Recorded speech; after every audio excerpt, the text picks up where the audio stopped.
इस वीडियो में हम लोग बिहार बोर्ड क्लास 8 अध्याय नंबर 4 आंकड़ों का प्रबंधन, इसको अंग्रेजी में कहते हैं डाटा मैनेजमेंट। तो अध्याय 4 के अंतर्गत जितने भी टॉपिक्स है आंकड़ों का प्रबंधन, इसके अंतर्गत जितने भी टॉपिक्स है उनको हम बारी बारी से इस वीडियो में देखने वाले हैं। तो चलिए इनको जो है समझते हैं हम अपने कॉपी में। तो यहाँ पर देख लीजिए अध्याय 4 में दिया है आंकड़ों का प्रबंधन, क्लास है 8वीं। इनके पूरा समझने से पहले हमें ये समझना होगा जो आंकड़े क्या होता है। तो देखिए जो भी जानकारी हमें संख्याओं में मिलती है वो होता है हमारा आंकड़े। जैसे देखिए मान लीजिए आपको कह दे कि बिहार की जनसंख्या कितनी है, तो आप बताएंगे जो 10,40,99,452, ये क्या हो गया, बिहार की जनसंख्या हो गया।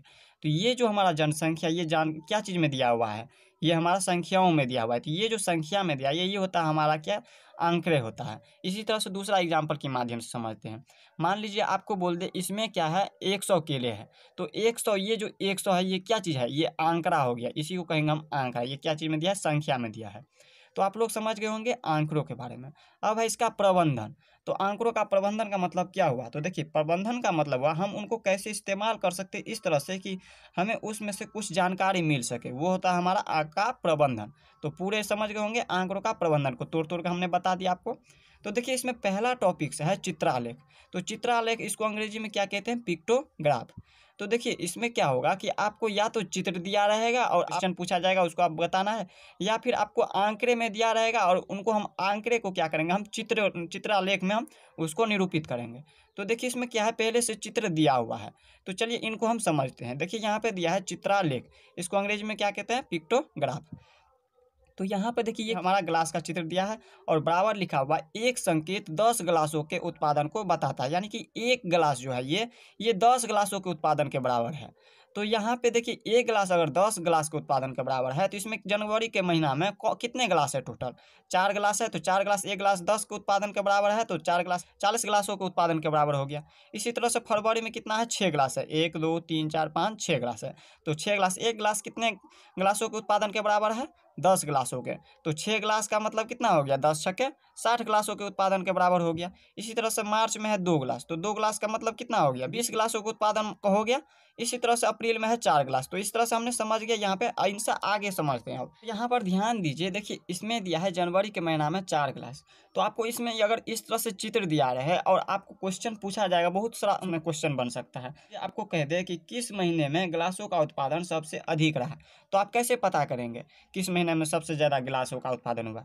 तो सबसे ज़्यादा गिलासों का उत्पादन किस महीने में हुआ है, देखिए इसमें चित्र में देखिए सबसे ज़्यादा गिलास किस महीना में है, फरवरी में है। फरवरी में कितना है, 6 गिलास है। और एक गिलास का मतलब हो गया 10 गिलासों के उत्पादन के बराबर हो गया एक गिलास। तो 6 गिलास कितना हो गया, 60 गिलासों के उत्पादन के बराबर हो गया। तो आपको अगर पूछ दे किस महीना में गिलासों का उत्पादन सबसे अधिक रहा, तो क्या कहेंगे आप, फरवरी कहेंगे। इसी तरह से अगर आप दूसरा क्वेश्चन इस तरह से पूछ दे कि किस महीने में ग्लासों का उत्पादन सबसे कम रहा, तो इसमें से आप चित्र की मदद से देख सकते हैं। चित्र में क्या दिया है, सबसे कम ग्लास कहाँ पे है, मार्च में है। मार्च में कितना है, 2 ग्लास है, और एक ग्लासों का उत्पादन होता है 10 के बराबर। तो दूसरा इसमें 2 ग्लास है, तो 2 ग्लास का मतलब कितना हो गया, 20 ग्लासों का उत्पादन हो गया। अगर इसी तरह से तीसरा क्वेश्चन पूछ दे कि जनवरी के महीने में ग्लासों का उत्पादन कितना हुआ, तो आप क्या कहेंगे, तो जनवरी के महीने में कितना ग्लासों का उत्पादन हुआ है, देख लीजिए इसमें एक गिलास 10 ग्लासों के उत्पादन के बराबर है। तो 4 गिलास है, तो 4 गिलास कितने ग्लासों के उत्पादन के बराबर होगा, 10 दूनी 20, 10 तिया 30, 10 चौके 40 गिलासों के उत्पादन के बराबर है। तो इसमें हम लिख देंगे 40 गिलास। इसी तरह से अगर चौथा क्वेश्चन इस तरह से पूछ दे कि किन 2 महीनों में ग्लासों का उत्पादन बराबर यानी समान रहा, तो आप क्या कहेंगे। यहाँ पे जनवरी में और अप्रैल में देखिए इसमें भी 4 गिलास है और इसमें भी 4 गिलास है। इसमें भी मतलब 40 गिलासों के उत्पादन के बराबर है, और अप्रैल के महीने में भी 40 गिलासों के उत्पादन के बराबर है। तो हम क्या कहेंगे, जनवरी और अप्रैल के महीने में जो है समान गिलासों का उत्पादन रहा। तो इस तरह से आप समझ गए होंगे किस तरह। हम इसी तरह से समझते हैं दूसरा नंबर। अब देखिए दूसरा पॉइंट क्या है, देखिए दूसरा नंबर में है दंड आलेख, इसको अंग्रेजी में कहते हैं बार ग्राफ्स। तो अब देखिए इसमें दंड आलेख में क्या होता है, या तो आपको इस तरह से आंकड़ा दिया रहेगा और आपको कहेगा इसको दंड में बदलने के लिए। तो ये देखिए ये हो गया हमारा दंड आलेख, ये क्या हो गया, दंड आलेख। तो ये हमारा क्या होता है, इसमें ये इसको कहते हैं दंड, ये जो इस तरह से है ये क्या है, दंड। तो आप लोगों को याद रखना है दंडों की, ये जो दंड है इनकी चौड़ाई हमेशा क्या होता है, समान। जितनी चौड़ाई इतना यहाँ से लेके यहाँ तक इनकी चौड़ाई होगा, उतना ही चौड़ाई यहाँ से लेके यहाँ तक की होगी। सभी के क्या होता है, चौड़ाई हमेशा समान होता है। लेकिन यहाँ पे याद रखना इनकी ऊंचाई जो है अलग अलग होता है। जैसे यहाँ पर देखिए इनकी ऊंचाई कितनी है, 10 तक है, इनकी ऊंचाई कितनी है, 20 तक है। या और दूसरी बात ये भी याद रखना है आपको, इनकी बीच की दूरी भी ये समान होती है। जितना दूरी यहाँ से लेकर यहाँ तक छोड़े उतना ही दूरी के बाद यहाँ से लेकर यहाँ तक उतना ही दूरी छोड़ेंगे। ये नहीं कि हम एक दंड यहाँ पे बनाए हैं तो दूसरा दंड यहाँ पे बनाए, फिर तीसरा दंड यहाँ पे बनाए। आपको उतना ही दूरी छोड़ना है, जितना दूरी यहाँ से लेकर यहाँ तक छोड़े उतना ही दूरी पे आपको फिर से दूसरा दंड बनाना है आपको। तो समझ गए होंगे इस तरह से। तो अब देखिए इसमें यहाँ पे विषय दिया है और दूसरी जगह पे दिया है पुस्तकों की संख्या।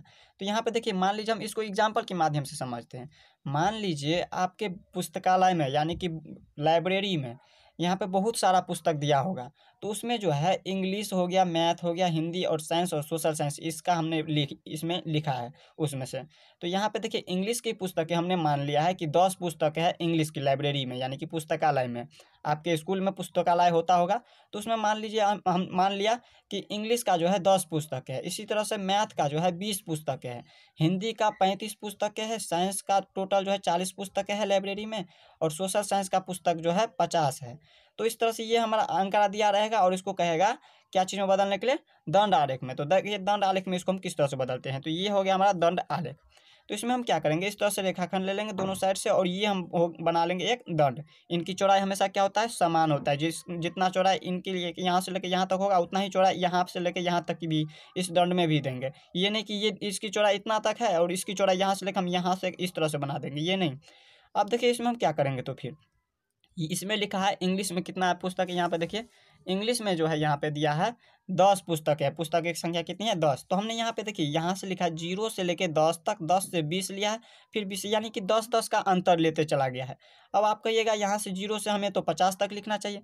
तो अगर आप 0 से 50 तक लिखते हैं तो पहली बात तो आपका समय बहुत लग जाएगा और दूसरी बात आप तो कोई फायदा ही नहीं होगा कुछ करके। तो इसीलिए हमने यहाँ पे अंतर लिया, 10-10 का अंतर ले लिया है। आप चाहे तो 5-5 का भी अंतर ले सकते हैं। 10-10 का अंतर इसलिए ले लिए ताकि यहाँ पे ये जो रेखाखंड खींचे हैं वो बड़ा ना हो, छोटा में जल्दी से निपट जाए। तो यहाँ पे 10-10 का अंतर लिए हैं। तो देखिए 0 से 10, 10 से हो गया 20, 20 से 30, अब यहाँ पे 30 से 40, 40 से 50। यहाँ पे टोटल इसमें देखिए सबसे अधिक कितना है, कितना पुस्तक तक गया है, 50 तक, इसीलिए हमने यहाँ पे 50 तक लिख दिया है। तो अब क्या करेंगे हम इसमें, देख लीजिए। पहला है इंग्लिश में। इंग्लिश में कितनी पुस्तकें हैं, 10 पुस्तकें हैं। इंग्लिश में 10 पुस्तकें हैं, तो यहाँ पे हमने इंग्लिश लिख दिया है। इसके बाद लिखा है मैथ, मैथ के बाद लिखा है हिंदी, हिंदी के बाद लिखा है साइंस, साइंस के बाद लिखा है सोशल साइंस। साइंस का मतलब होता है विज्ञान, सोशल साइंस का हिंदी होता है सामाजिक विज्ञान, हिंदी का तो पता ही है हिंदी, मैथ मतलब हो गया गणित, इंग्लिश का अंग्रेजी। तो इस तरह से हमने यहाँ पे देखिए इसमें लिखा है इंग्लिश में जो है 10 पुस्तकें हैं। टोटल पुस्तकों की संख्या इंग्लिश की कितनी है, 10। तो यहाँ पे हम क्या करेंगे, 10 तक लेके चले जाएंगे। यहाँ पे ये दंड हमने बनाया इस तरह से, ये क्या क्या है, 10 तक ले गया, इसको हम कहेंगे दंड। अब इसी तरह से है दूसरा है मैथ। मैथ में कितना है, 20 है। मैथ में पुस्तकों की संख्या कितनी है, 20। तो हम मैथ को क्या करेंगे, इस तरह से हम इसको ले जाएंगे ऊपर 20 तक। यहाँ पे हम क्या कितने तक ले जाएंगे, 20 तक। इस तरह से हमने ये दंड बना लिया। इसी तरह से यहाँ पे हिंदी में हो गया, यहाँ पे देखिए कितना है, 35 है। तो 35 किस तरह से बनाएंगे, तो देखिए 30 और 40 का आधा जो करेंगे, इन दोनों के बीच का अंतर कितना होगा, 35 होगा। यहाँ से लेकर यहाँ तक 35 और 35 से फिर 40। तो इन दोनों के बीच की दूरी यहाँ पे हम क्या करेंगे, इनके सामने से इस तरह से हम मिला लेंगे, इसको ये दंड बना लेंगे। तो इस तरह से हमने यहाँ पे दंड बना लिया। ये पूरा दंड हमने पहले से ही बना लिया है ताकि आपको अच्छा से समझा सके। तो अब हम क्या करेंगे इसमें, ये जो आप दूसरी बात यहाँ पे याद रखना है आपको, जरूरी नहीं है कि यहाँ पे ये आंकड़ा दिया ही होगा। हो सकता है आपका ये आंकड़ा ना दिया है और सिर्फ दिया है ये दंड, ये दंड दिया है। तो इस दंड के माध्यम से भी आप बता सकते हैं, इस दंड के माध्यम से आप बता सकते हैं। क्वेश्चन अगर आपको कुछ पूछे तो आप बता सकते हैं। जैसे कि हम बता रहे हैं आपको, तो आपको पूछ सकता है किस विषय की पुस्तकें सबसे अधिक है और कितनी है। तो आप बता सकते हैं इसमें दंड के माध्यम से। जो दंड सबसे बड़ा होता है वो क्या होता है, सबसे अधिक पुस्तक होगा उसमें। जैसे यहाँ पे देखिए सबसे दंड बड़ा क्या है, किसका है, सोशल साइंस का। या इसमें भी देख सकते हैं सामाजिक विज्ञान में 50 सबसे ज़्यादा है। और इसमें पूछा है दूसरी बात, और कितनी है, तो कितनी है। तो इसमें आप इन दंड को देख करके बता सकते हैं। दंड में देखिए ये 50 के सामने से गया है, तो आप बता सकते हैं ये 50 पुस्तक है इसमें। अगर आपको इसी तरह से दूसरा क्वेश्चन पूछ दे, किस विषय में पुस्तकों की संख्या सबसे कम है, तो किस विषय में सबसे कम पुस्तकें हैं। तो यहाँ पर देखिए सबसे छोटा दंड किसका है, इंग्लिश का है। तो आप बता सकते हैं इंग्लिश का। अगर यही पूछ दे कि और कितनी कम है, कितनी है इंग्लिश की पुस्तकें की संख्या, तो 10 है। यहाँ पे देखिए 10 के सामने से गया है। इसी तरह से आप तीसरा क्वेश्चन पूछ दे, किन दो विषयों की पुस्तकों की संख्या का अंतर सबसे कम रहा। तो आप इसमें से बता सकते हैं। जैसे यहाँ पर देखिए सबसे कम किसका रहेगा अंतर, यहाँ से लेके यहाँ देखिए इंग्लिश का और मैथ का देखें, यहाँ पे देखिए इन दोनों का अंतर कितना है, ये 10 तक गया है और ये 20, तो 20 में से 10 को माइनस करेंगे तो 10 का अंतर हो गया इसमें। इसी तरह से यहाँ पे देखिए 20 और ये हो गया कितना 35, इसमें के अंतर्गत कितना हो गया 15 का अंतर हो गया। और इसमें देखें तो ये 35 और ये 40, सबसे कम अंतर किसका हो गया, यहाँ पे देखिए हिंदी और सोशल साइंस का। यहाँ पे देखिए इन दोनों की अंतर कितना हो गया, 5 का अंतर हो गया। ये 40 दंड गया है 40 तक और ये 35 तक है, तो 40 में से हम 35 को माइनस करते हैं तो सिर्फ और सिर्फ अंतर कितना होता है 5 का अंतर होता है। तो सबसे कम अंतर किसका है, हिंदी और साइंस का, तो आप लिख देंगे हिंदी और साइंस। इसी तरह से आपको क्वेश्चन पूछ दे पुस्तकालय में कुल कितनी पुस्तकें हैं, तो आप बता सकते हैं टोटल जोड़ करके। यहाँ पर देखिए 10 को जोड़ेंगे, फिर 20 को जोड़ेंगे, फिर उसी में 30 जोड़ेंगे, 30 में फिर 40 जोड़ेंगे, 40 में फिर 50 जोड़ेंगे। या फिर आपको आंकड़े दिया रहे तो आंकड़े की इसमें यहाँ पर इस तरह से हम जोड़ देंगे, 10 जोड़ेंगे, फिर 20 जोड़ेंगे, 10 20 30 30 35, पूरी इस तरह से हम क्या करेंगे इनको जोड़ देंगे। तो यहाँ पे जोड़ देंगे तो हमें पता चल जाएगा। तो इस तरह से आप समझ गए होंगे दंड आलेख। अब हम समझते हैं इनसे आगे। अब चलिए देख लेते हैं इनसे आगे। अब देखिए तीसरा पॉइंट है दोहरे दंड आलेख, इसको अंग्रेजी में कहेंगे डबल बार ग्राफ्स। तो इसमें देखिए इसको हम समझते हैं। अब जिस तरह से हमने दूसरा नंबर बनाया हुआ था उसी में जो है एक दंड और इसमें बन जाएगा। जैसे यहाँ पर देखिए दूसरा नंबर में जो था वो उसमें एक दंड सिर्फ था, इसमें 2 दंड है। यहाँ पर देखिए नीचे आपको दिखा देते हैं, यहाँ पे देखिए नीचे देखिएगा तो इसमें 2 2 दंड है, पहला दंड ये हो गया और उसी में दूसरा दंड भी है। इसी तरह से इसमें भी पहला दंड ये हो गया, दूसरा दंड ये हो गया। इसी तरह से इसमें भी पहला दंड ये और दूसरा दंड ये, तो इसमें क्या है 2 2 दंड है, इसी को कहेंगे हम दोहरा दंड। देखिए हम इसको समझते हैं। अब यहाँ पर देखिए इसमें लिखे हैं विषय, दूसरा लिखे छमाही परीक्षा और वार्षिक परीक्षा, इसमें 2 2 परीक्षा। आपके स्कूल में भी 2 परीक्षा होता होगा, पहला होता होगा छमाही परीक्षा और दूसरा जो है वार्षिक परीक्षा। छमाही यानी कि 6 मंथ्स पे पहला परीक्षा होता होगा और दूसरा जो है लास्ट परीक्षा होता होगा वार्षिक परीक्षा। तो इसमें हम उस तरह से लिख दिए हैं कि देखिए आप मान लीजिए यहाँ पे इंग्लिश में जो है ये 6 माही परीक्षा, कोई एक स्टूडेंट है जिसका यहाँ पे 30 नंबर आया है इंग्लिश में, ये 6 माही परीक्षा में, और उसी स्टूडेंट को जो है इंग्लिश में वार्षिक परीक्षा जब वो दे रहा है तो उसको 40 अंक आता है।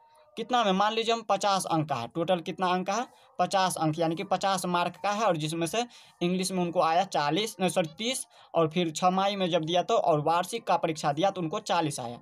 इसी तरह से उसी स्टूडेंट का जो है मैथ में जो देखे तो मैथ में उनको जो है 35 अंक आया, यानी कि मार्क आया, और वार्षिक परीक्षा में जब वो एग्जाम देता है मैथ का तो उनको 35 आता है। इसी तरह से साइंस का देता है तो 25 आता है पहले छमाही में, और वार्षिक परीक्षा का एग्जाम देता है तो उनको 30 आता है। इसी तरह से देखें सोशल साइंस का देखें तो सोशल साइंस में छमाही में उनको आता है 30 अंक, और यहाँ पे वार्षिक का जब एग्जाम दे रहा है वो तो उनको आता है 50 अंक। अब हिंदी में देखें तो हिंदी में आता है 10 अंक छमाही में, और वार्षिक का जब एग्जाम दे रहा है वो तो उसको आता है 20 परीक्षा का दंड है, और कौन सा वार्षिक परीक्षा का दंड है उसके लिए हमने इसमें कलर कर दिया है। रेड कलर वाला जो है छमाही परीक्षा का है दंड बना हुआ, और वार्षिक परीक्षा के लिए जो है ये ब्लू कलर का दिया रहेगा। जैसे यहाँ पर देखिए ये इस तरह से आपको दिया रहेगा, और इसमें दोहरे दंड आलेख किस तरह से बनाते हैं वो देखिए। इनको जब हम ऊपर किए तो यहाँ पर देखिए आप लोगों को दिख रहा है दंड, ये क्या है, ये एक दंड है, ये जो इस तरह से बना है ये एक दंड है। तो इस तरह से हमने ये 2 रेखाखंड लिए, एक इधर से और एक इधर से, ये हो गया हमारा एक्स अक्ष और इनको कहेंगे वाई अक्ष। तो यहाँ पर देखिए 0 से, इसमें भी 10 10 का अंतर लिया हमने। यहाँ पे देखिए 0 से 10, फिर 10 से 20, 20 से 30, 30 से 40, 40 से 50, टोटल जो है हमने 50 अंक का लिया है। जो 50 मार्क का मान लीजिए एग्जाम है तो उसमें से हमने 50 तक इसलिए लिख दिया है, और 50 तक तो लिख दिए हैं। अब हम इसमें देखिए जिस तरह से पहला दंड यहाँ पे लिखा हुआ था दंड आलेख था, उसी तरह से इसमें दोहरा दंड भी है, उसमें एक दंड और जुट रहा है। यहाँ पर देखिए इंग्लिश में जो है 6 माही के परीक्षा में इनको, यहाँ पर देख लीजिए 6 माही के परीक्षा में इनको कितना अंक आता है, 30 अंक आता है। तो यहाँ पर देखिए 6 माही वाला कलर कौन सा है, रेड कलर का है 6 माही।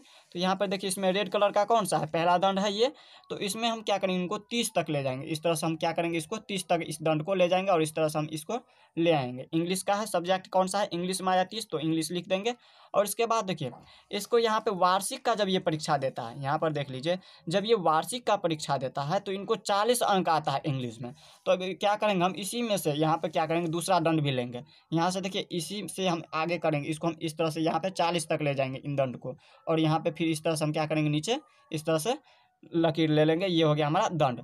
तो ये कौन सा दंड है, ये वार्षिक का है और ये क्या है, छमाही का। तो इस तरह से हमने 30 लिया और ये 40 ले लिया। अब देखिए इसी तरह से है दूसरा दंड। दूसरा दंड में भी देखिए यहाँ पे देख लीजिए, ये दंड बना हुआ है मैथ का। मैथ में कितना दिया है, छमाही का जब ये परीक्षा दे रहा है तो इनको 35 अंक आ रहा है, और वार्षिक में दे रहा है तो भी इसको कितना आ रहा है, 35 अंक ही आ रहा है। दोनों में क्या है, समान अंक आ रहा है, 35-35।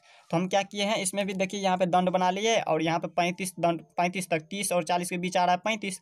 तो इनके सामने बीच के से यहाँ पे ले लिए हैं दंड। ये पहला दंड हो गया हमारा छमाही का, रेड कलर का, और इसी में से हम दूसरा दंड इस तरह से बना लिए हैं। इन दोनों की चौड़ाई जो है समान होना चाहिए, याद रखिएगा। और जितना दूरी यहाँ से लेके यहाँ तक छोड़ रहे हैं, उतना ही दूरी यहाँ से लेके यहाँ तक भी छोड़ना है आपको। इसमें थोड़ा यहाँ पे वीडियो में देखने में यहाँ पे थोड़ा कम ज़्यादा लग रहा होगा, लेकिन आपको यहाँ पे समान दूरी पे ही खींचना है।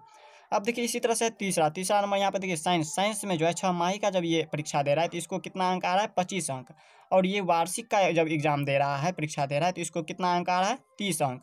तो इस तरह से इसमें भी देखिए यहाँ पे साइंस में यहाँ पे पहला ले लिए हैं 20 और 30 के बीच में आ रहा है 25, तो इन दोनों के बीच की यहाँ पे ले लिए हैं 25। और दूसरा क्या है 30, तो 30 यहाँ पे हमने इस तरह से ले लिया, 30 के सामने से इस तरह से यहाँ पे हमने दंड बना लिया है।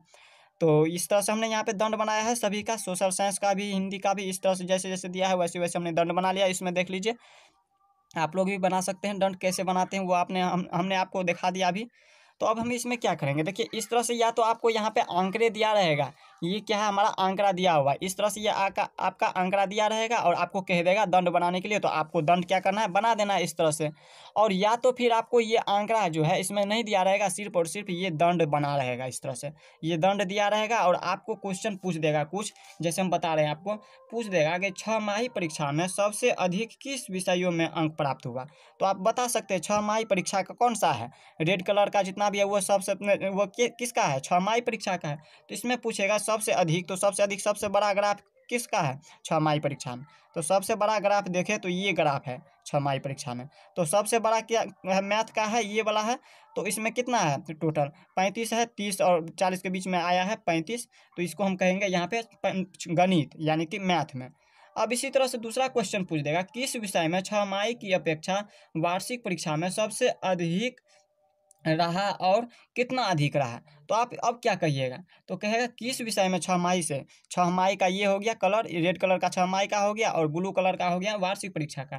तो छमाही की अपेक्षा सबसे अधिक किस विषय में रहा। तो यहाँ पर देखिए सबसे अधिक छमाही के अपेक्षा, यहाँ पर देखिए छमाही में कितना है 30, और इनकी अपेक्षा इसमें बहुत अधिक हो रहा है। इन सब में देखिए तो यहाँ पे 30 और ये 40 यानी कि 10 अधिक हो रहा है, लेकिन इसमें देखिए बहुत ज़्यादा अधिक हो रहा है। यहाँ से लेके यहाँ तक देखें तो ये देखिए ये है 30 और ये है 50, यानी कि 20-20 हो जा रहा है अधिक। इनकी अपेक्षा ये क्या है, ज़्यादा है। तो कौन सा है सब्जेक्ट, सोशल साइंस है, यानी कि सामाजिक विज्ञान है, तो लिख देंगे सामाजिक विज्ञान। इसी तरह से आपको क्वेश्चन पूछ देगा किस विषय में छमाही और वार्षिक दोनों में समान अंक प्राप्त हुआ। तो इसमें देख सकते हैं आप, ग्राफ की मदद से आप बता सकते हैं। देखिए इसमें देखिए दोनों में क्या है, दोनों विषय में समान दूरी। यहाँ पे देखिए इसमें भी इस दंड में देखें तो यहाँ पे इसका आया है 35, और यहाँ पे देखिए यहाँ पे जब वार्षिक में देखेंगे तो वार्षिक में भी आया है इनको 35। दोनों दंड क्या है, समान है। तो हम बता सकते हैं गणित यानी कि मैथ।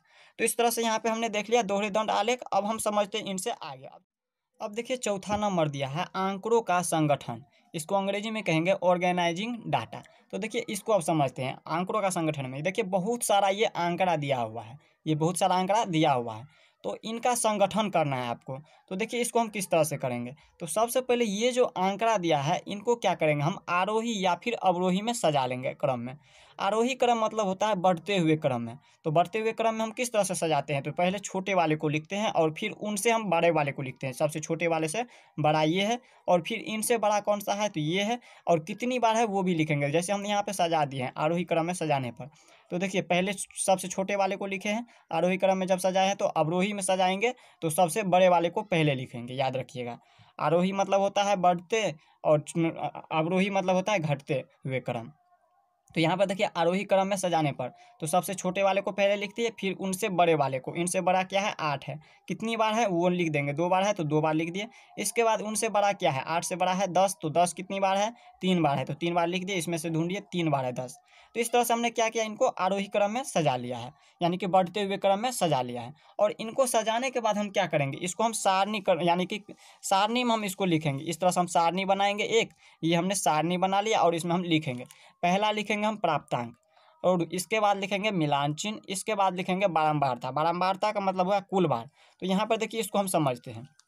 तो यहाँ पर देखिए आरोही क्रम में सजाने पर यहाँ पर सबसे पहले क्या करेंगे, प्राप्तांक में हम लिखेंगे जो ये जो लिखे एक, इसको हम लिख देंगे प्राप्तांक में एक। अब देखिए एक कितना बार आया है, कुल बार जो आएगा वो हम बारंबारता में लिखेंगे। एक कितना बार आया है, एक बार, तो हम इसको यहाँ पे लिख देंगे एक, ये हमने एक लिख दिया। और मिलान चिन्ह में हम क्या करेंगे, इसमें देखिए इसको हम मिलान चिन्ह को में किस तरह से लिखते हैं, हम इस तरह से एक लकीर दे देंगे तो ये हो गया हमारा एक, ये जो एक लकीर दे दिए तो मिलान चिन्ह में एक हो गया इसका मतलब। अब हम इसी तरह से यहाँ पे लिखेंगे आठ, आठ कितनी बार है, दो बार, पहले हम आठ लिख देंगे दूसरी बार में, ये हमने आठ लिख दिया। और आठ कितनी बार है, दो बार, तो दो बार यहाँ पे हम लिख देंगे, यहाँ पे लिख देंगे दो। और ये मिलान चिन्ह में हम दो लकीर दे देंगे इस तरह से, यहाँ पे हमने दो लकीर दे दिया इस तरह से मिलान चिन्ह में। अब इसी तरह से यहाँ पे दस, दस कितनी बार है, यहाँ पे दस पहले लिख देंगे, दस लिख देंगे। पहले हम इसको लिखते चले जा रहे हैं, यहाँ पे 28 है तो लिख इस 10 के बाद तो 28 लिख देंगे, 28 के बाद 35 है तो लिख देते हैं 35, 35 के बाद कितना है 38 है तो लिख देते हैं 38। तो इस तरह से हमने सभी को लिख दिया। अब देखिए आठ कितनी बार आया है, दो बार लिख दिए हैं। इसके बाद 10 कितनी बार है, 10 है तीन बार, तो हम यहाँ पे लिख देंगे तीन। और देखिए मिलान चिन्ह में हम इसको इस तरह से लिख देंगे, तीन ठो लकीर दे देंगे, तो ये हो गया हमारा तीन। इसी तीन को हमने तीन लकीर दे दिया। अब देखिए 28 कितनी बार है, 28 है एक दो तीन, तीन बार 28 भी है, सॉरी चार पाँच बार है, एक दो तीन चार पाँच बार। तो अब देखिए हम इसमें लिख देंगे बारंबारता पाँच, यहाँ पे लिख देंगे पाँच बार आया है तो कुल बार पाँच लिख देंगे। और इसमें देखिए यहाँ पे मिलान चिन्ह हम पाँच को किस तरह से लिखेंगे, ये नहीं कि हम इसमें अब पाँच लकीर देंगे, अब इसमें हम क्या करेंगे, चार लकीर पहले देंगे, एक दो तीन चार, और पाँचवीं बार हम क्या करेंगे, इसको हम इस तरह से काटेंगे, याद रखिएगा इस तरह से होता है हमारा पाँच। तो हम मिलान चिन्ह में इस तरह से पाँच को लिखते हैं। अगर 10 रहे तो फिर इसी तरह से 6 7 8 9 करेंगे, और 10वीं बार में हम क्या करेंगे, इसको हम इस तरह से काट देंगे।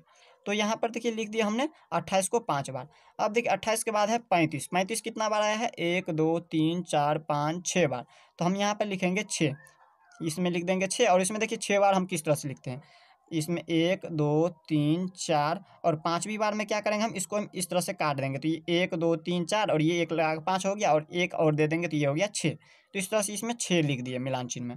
अब देखिए 38 कितनी बार है, 38 है एक दो तीन चार बार, तो हम यहाँ पे लिख देंगे इसमें चार, और यहाँ पे लिख देंगे क्या, इसमें हम इस तरह से लिख देंगे चार लकीर, एक दो तीन चार। तो आप लोग समझ गए होंगे इसको हम किस तरह से संगठन करते हैं। आंकड़ों का संगठन में हमने इसको पहले क्या किया, प्राप्तांक लिखा है, फिर मिलान चिन्ह और फिर बारंबारता। तो इस तरह से आप लोग समझ गए होंगे आंकड़ों का संगठन। अब देखिए 5 नंबर में दिया है आंकड़ों का वर्गीकरण, इसको अंग्रेजी में कहेंगे क्लासिफिकेशन ऑफ डाटा।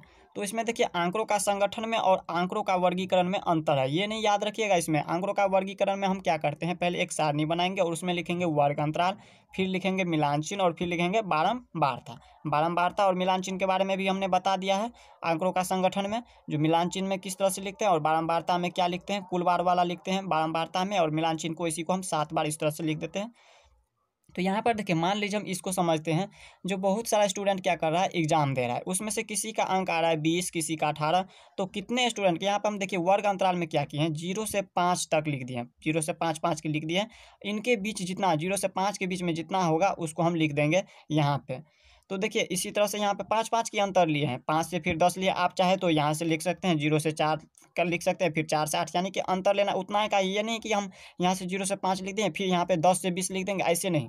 या तो आप ऐसे लेते 5 5 का अंतर हमेशा रहना चाहिए, या तो फिर 4 का ले रहे हैं तो 4 4 का अंतर सभी में होना चाहिए। अगर 10 का अंतर ले रहे हैं तो सभी में 10 10 का अंतर होना चाहिए। जैसे हम 5 5 का अंतर लिए हैं तो 0 से 5 लिखें, फिर 5 से 10 लिखें, फिर 10 से 15 लिखें, फिर 15 से 20 लिखें, 5 5 का अंतर लिए सभी में। आप चाहे तो 10 का अंतर ले सकते हैं, 8 का अंतर ले सकते हैं, लेकिन सभी में समान अंतर लेना, ये नहीं कि आप किसी में 8 का अंतर लिए तो किसी में 9 लेंगे, इस तरह से नहीं लेना है आपको। तो देखिए 0 से 5 के बीच में कितना स्टूडेंट का अंक आ रहा है, तो देखिए 0 से 5 के बीच में यहाँ पे देखिए 0 आ रहा है, एक पहला स्टूडेंट एक हो गया, 2 3 स्टूडेंट, 4 5, और ये हो गया 6 7 स्टूडेंट का जो है यहाँ पे 0 से 5 के बीच में अंक आ रहा है। इस तरह से हम लिख देंगे इसमें 7। और मिलान चिन्ह को में हम इसको किस तरह से लिखते हैं, तो ये तो आपको पता होगा। जैसे हम यहाँ पे लिखेंगे 1 2 3 4, और 5 के लिए हम क्या करते हैं, इस तरह से हम इसको लिख देते हैं। और 6 के लिए क्या करेंगे, फिर इस तरह से लिखेंगे, और 7 माह के लिए इस तरह से लिख देंगे। अब देखिए इसी तरह से वर्ग अंतराल में के बाद यहाँ पे देखिए 5 से 10 के बीच में कितने हैं स्टूडेंट का, इसमें गिनती कीजिएगा 5 से 10 के बीच में, तो यहाँ पे 4 स्टूडेंट का आएगा। तो 4 को हम किस तरह से लिखेंगे, 1 2 3 4 को हम इस तरह से लिख देंगे। इसी तरह से 10 से 15 के बीच में, तो 10 से 15 के बीच में जो है कितने स्टूडेंट आया हुआ है, तो इसमें आप गिनती कीजिएगा तो 5 स्टूडेंट आएगा। हमने पहले से गिनती कर लिया है, लिख दिया है पहले से 5। तो यहाँ पर हम 5 को किस तरह से लिखते हैं, 1 2 3 4 और 5, इस तरह से हमने 5 लिख दिया। अब इनसे आगे देखें तो यहाँ पे देखिए 15 से 20 के बीच में देखें तो यहाँ पे 5 स्टूडेंट आ रहा है, तो लिखेंगे 1 2 3 4 और 5वां इस तरह से लिख देंगे। अब इसी तरह से 20 से 25 के अंदर में जो है एक स्टूडेंट का आ रहा है, 20 से 25 के अंदर में देखिएगा तो सिर्फ एक स्टूडेंट आ रहा है, तो यहाँ पे हम लिख देंगे 1, इस तरह से हम 1 लिख देंगे। और 25 से 30 के बीच में जो है 3 स्टूडेंट आ रहा है, तो 25 से 30 के बीच में देख लीजिए 3 स्टूडेंट आएगा, तो यहाँ पे हम 3 इस तरह से लिख देंगे मिलान चिन्ह में। तो इस तरह से आप लोग समझ गए होंगे आंकड़ों का वर्गीकरण, आंकड़ों का संगठन, दंड आलेख और क्या होता है दोहरे दंड आलेख। इस तरह से सभी चित्रालेख ये सभी आप लोग समझ गए होंगे इस वीडियो में। तो मिलते हैं नेक्स्ट वीडियो में, तब तक के लिए गुड बाय।